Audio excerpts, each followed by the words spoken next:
Peace and blessings, family. This is your boy Gerald. It's Sunday, the 11th of February, 2018. Got a question for you. How many of y'all have had the pleasure of seeing this movie classic called The Imitation of Life?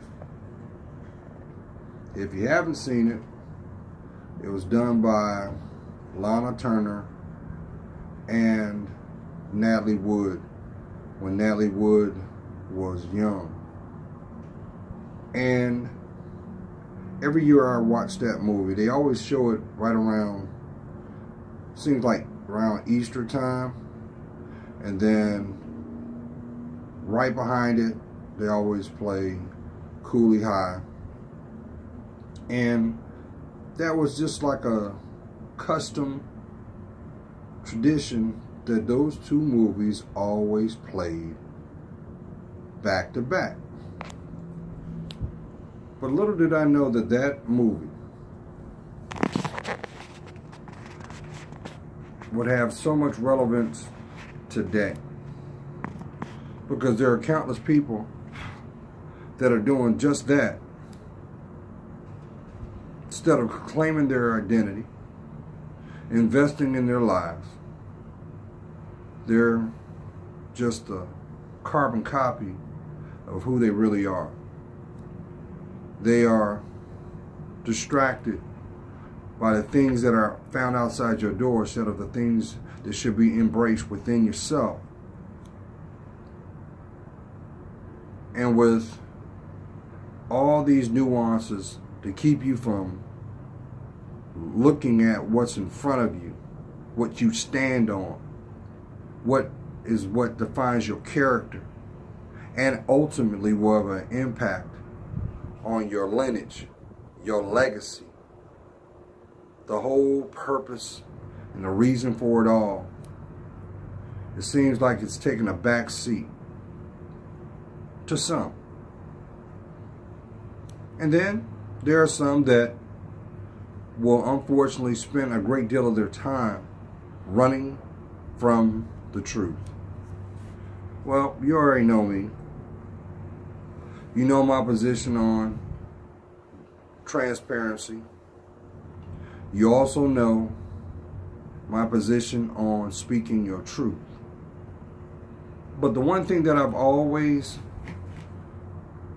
kept dear for myself, held deep about who I am, is I always knew, may it be because I was optimistic, I always saw my value and worth. Now I'm saying this for a couple reasons. Right off the bat, number one, if your life didn't matter, why is there so much energy not embracing it?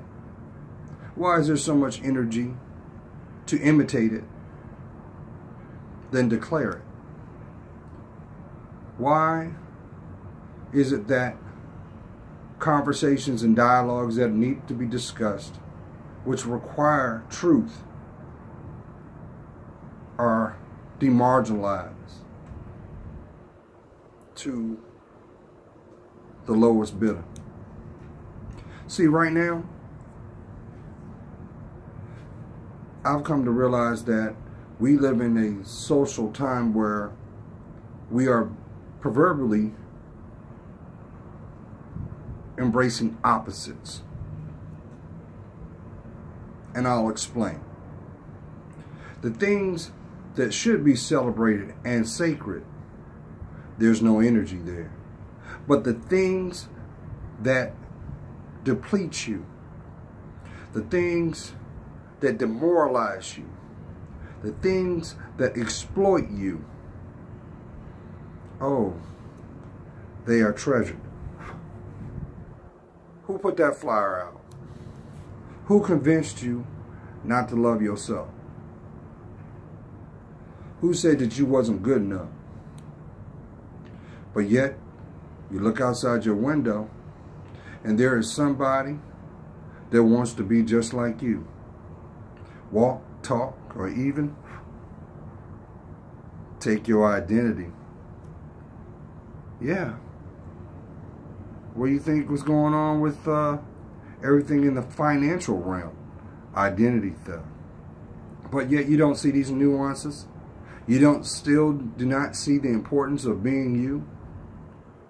Well, it's kind of hypocritical to point the finger, to complain, or even be emotional, when the one emotion that should always be paramount is loving yourself.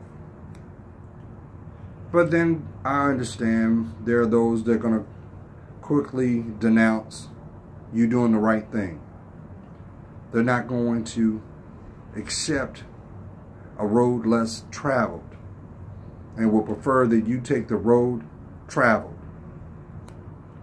Well, you can't build a life on a life that was never yours. No matter how hard you try to play emotional Scrabble with your logic and your intellect, you will come to understand that that will bring you back to a place of time loss and non-value. So I throw this out to the intended ear, the intended heart, the intended mind. Have the courage to stop running from yourself. And when you decide to be still, to go within, not only will you be revealed the things that are rightfully yours all along, but you'll also come to see those who rightfully earned the right to stand next to you. Now, I also understand there are going to be plenty of people that are going to try to do everything in their power to keep you distracted, to keep you away from you. That's their job. And that's also the devil's will too, because you'll come to understand this. As long as you stand there, you will not find peace. You will not find emotional safety. And you will not see the living example of what is. So you have to make a choice. Be like them, or claim you.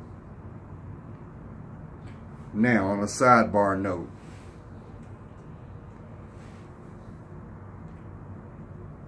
why do you think there's so much effort to keep you from learning about you? You know, there are people that can't afford that you know that. They want to keep you deaf, dumb, and blind. That's why they support dumbing down. Because if you actually tap into that beautiful mind,